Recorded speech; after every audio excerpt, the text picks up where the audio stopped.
नमस्कार दोस्तों। आज मैं आपको बताने जा रहा हूँ कि स्वरों का वर्गीकरण हम मुख्य 5 तरीकों से कर सकते हैं। पहला आ जाता है उच्चारण समय के आधार पर स्वर के भेद।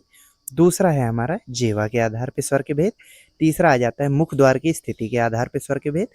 चौथा भेद है हमारा ऊँटों की आकृति के आधार पर स्वर के भेद। और 5 और अंतिम भेद है हमारा घोषत्व के आधार पर स्वर के भेद। तो सबसे सरल है हमारा घोषत्व के आधार पर स्वर के भेद, क्योंकि घोष के बिना स्वरों का उच्चारण नहीं होता, इसलिए घोषत्व के आधार पर स्वरों का केवल एक भेद है, जिसको कहते हैं घोष, या फिर हम कह सकते हैं सघोष। तो घोषत्व के आधार पर स्वर केवल सघोष होते हैं। दूसरा भेद है हमारा जिह्वा के आधार पर स्वर के भेद। तो जिह्वा के आधार पर स्वर के 3 भेद होते हैं, अग्र, मध्य, पश्च। तो सबसे पहले अग्र स्वर होते हैं ई ए ऐ। कौन से? ई ए ऐ। उसके बाद आता है हमारा मध्य स्वर, जिसमें केवल एक स्वर है, छोटा आ। और अंतिम पश्च स्वर में हमारा आता है बड़ा आ, उ ओ औ। कौन सा? बड़ा आ, उ ओ औ। ध्यान रखने वाली और ट्रिक ये है कि ये जो पश्च स्वर होते हैं, इनमें 3 की आकृति निहित होती है। जितने भी हैं उ ओ औ, बड़ा आ, इन सब में 3 की आकृति निहित होती है। तो आप पश्च स्वर याद कर लीजिए। मध्य आपको पता है कि केवल छोटा आ होता है, और अग्र आपको अपने आप याद हो जाएंगे। इसके बाद अगले भेद पे बढ़ते हैं, ऊंट की आकृति के आधार पे स्वर के भेद। तो ऊंट की आकृति के आधार पे स्वर के 2 भेद होते हैं, वृत्तमुखी, अवृत्तमुखी। तो वृत्तमुखी में आते हैं उ ओ औ, क्योंकि इन सब में ऊंट का कैसा द्वार होता है? गोल हो जाता है। तो ये क्या है? वृत्तमुखी। और इसके अलावा जो अन्य सभी स्वर बचते हैं वो क्या हो जाते हैं? अवृत्तमुखी। क्या? केवल वृत्तमुखी में आते हैं उ ओ औ, और बाकी सब क्या है? अवृत्तमुखी। उसके बाद आज उच्चारण के आधार पे स्वर के 3 भेद होते हैं, और एक उसके अलावा संयुक्त स्वर को भी हम भेद कभी कभी मान लेते हैं।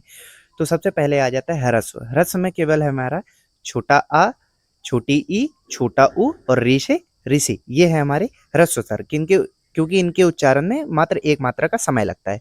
उसके बाद आ जाता है दीर्घ स्वर, जिनमें उच्चारण में 2 मात्रा का समय लगता है। इसमें आ जाता है बड़ा आ, बड़ा उ, ए ऐ ओ औ। ये सब हमारे किस में आ जाते हैं?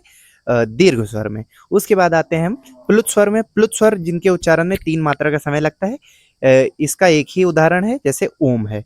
और अंतिम भेद अगर मैं कहूँ तो संयुक्त स्वर आता है, जिसका उदाहरण है ओ औ ए ऐ।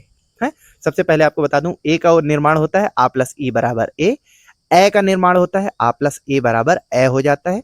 ओ का निर्माण होता है आ प्लस उ बराबर ओ, और औ का निर्माण होता है आ प्लस ओ बराबर औ हो जाता है। और अंतिम भेद की तरफ बढ़ते हैं कि मुख द्वार की स्थिति के आधार पे स्वर के भेद। तो इस आधार पे स्वर के मात्र 4 भेद हैं, समृत, अर्ध समृत, विवृत, अर्धविवृत। बता दूं विवृत स्वर कौन सा होता है? तो विवृत स्वर जिसमें मुख का द्वार सबसे ज्यादा खुलता है, इसको कहते हैं विवृत स्वर। इसमें केवल एक स्वर आता है, जो कि है बड़ा आ, क्योंकि बड़ा आ के उच्चारण में मुख द्वार सबसे ज्यादा खुलता है। उसके बाद आता है अर्धविवृत। इसको याद करने के लिए आप ऐसे याद कर लीजिए कि आ ए ओ। क्या? आ ए ओ। आप 2-3 बार घर में चिल्लाइएगा आए ओ, आपको याद हो जाएगा। पुराने जमाने आदिवासी करते आए ओ, ऐसे।